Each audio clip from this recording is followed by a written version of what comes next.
Di tengah proses pemakaman Ali Khamenei, Amerika Serikat kembali meluncurkan serangan ke Iran.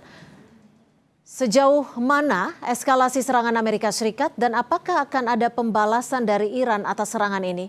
Kita bahas bersama dengan peneliti senior Indo-Pacific Strategic Intelligence Fauzia Cempaka Timur. Mbak Cempaka, kalau kita lihat ada serangan dalam 2 hari belakangan, ini sebenarnya sampai mana eskalasi Amerika Serikat? Apakah akan ada balasan dari Iran terkait hal ini?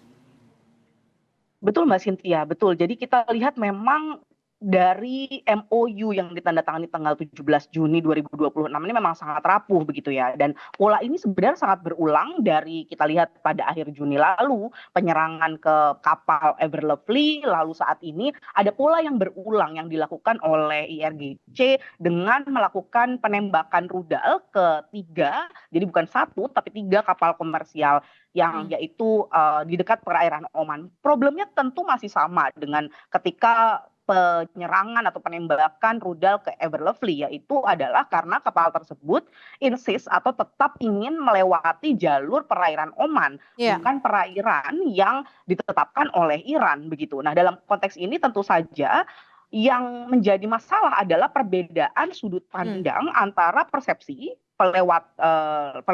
pelayaran di Selat Hormuz antara Iran dan Amerika Serikat, di mana Iran dalam konteks ini adalah juga menginginkan kapal-kapal tersebut bisa lewat secara bebas tapi di jalur yang ditentukan oleh Iran. Itu yang pertama. Sedangkan oleh Amerika Serikat sendiri, kondisi perjanjiannya adalah jika Hormuz kembali pada saat sebelum Oke. perang, yaitu bebas melewati jalur selatan dan utara, Mbak. Jadi ini dua persepsi yang berbeda. Ya. Itu penyebabnya dulu ya, Mbak.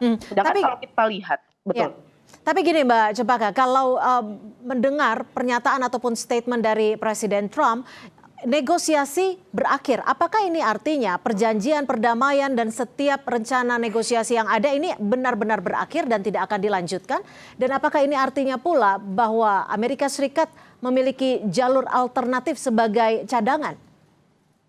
Tentu kalau pertanyaan pertama apakah ini akan bereskalasi, saya akan melihat bagaimana juga pandangan dari anggota NATO, karena kita harus ingat bahwa saat ini Amerika Serikat tentu juga perlu menunjukkan kekuatan, Mbak. Karena saat ini Amerika Serikat duduk bersama anggota NATO, dan salah satu hasil yang saya bisa lihat ketika penyerangan Amerika Serikat ke setidaknya 80 target Iran yang dilaksanakan pada tanggal 7 Juli lalu, dan juga bahkan gelombang kedua yang lebih besar 4 hingga 5 kali lipat begitu Mbak di tanggal 8 Juli, ini menunjukkan bagaimana saat ini sudah ada statement mendukung dari negara-negara anggota NATO sendiri, meskipun mereka tidak menyatakan untuk mendukung secara fisik atau militer, tetapi memang dukungan secara verbal setidaknya pada beberapa anggota NATO itu dimiliki. Nah, ini sebenarnya menurut saya juga bagian dari dominance escalation, yang artinya adalah eskalasi dominan yang dimana Amerika Serikat ingin menunjukkan bahwa bukan menjadi pihak yang kalah. Jadi sebenarnya kita tahu bahwa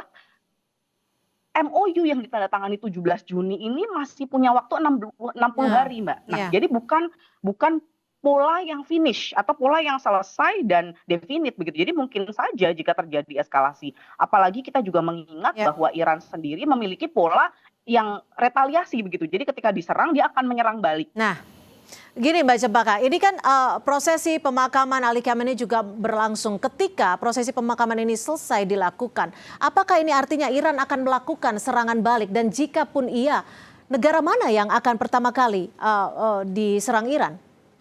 Betul Mbak, saya sangat khawatir melihat eskalasi ini akan semakin meninggi begitu ya, terlebih karena salah satu target yang tadi saya sampaikan berhasil diserang oleh Amerika Serikat, bahkan melumpuhkan layanan kereta penumpang yang mengangkut peziarah yang menuju kepada pemakaman Khamenei begitu. Dan ini tentu tidak akan didiamkan begitu ya oleh IRGC begitu, dan bahkan juga kita melihat ada pengalihan penumpang begitu yang jumlahnya sangat besar hingga 10 diperkirakan sekitar 8 hingga 10 juta orang yang hadir begitu. Jadi ini tentu saja sangat berbahaya untuk melihat eskalasi. Tadi pertanyaan Mbak Cynthia terkait mana saja yang mungkin diserang, tentu kita akan melihat yang paling pertama sangat rentan untuk diserang adalah tentu saja military base atau basis-basis militer, aset militer Amerika Serikat yang masih berada di negara Teluk, misalnya di Qatar dan juga Bahrain. Ini yang menurut saya akan menjadi sangat berbahaya untuk kedua belah pihak. Dan namun Mbak, mungkin satu poin yang juga cukup penting adalah bahwa Qatar sampai saat ini masih terus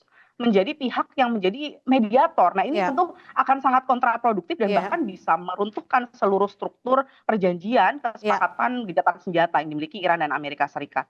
Baik, terima kasih atas perspektif Anda, peneliti senior Indo-Pacific Strategic Intelligence Fauzia Cempaka Timur. Selamat sore, Mbak Cempaka. Selamat sore Mas Cynthia, terima kasih.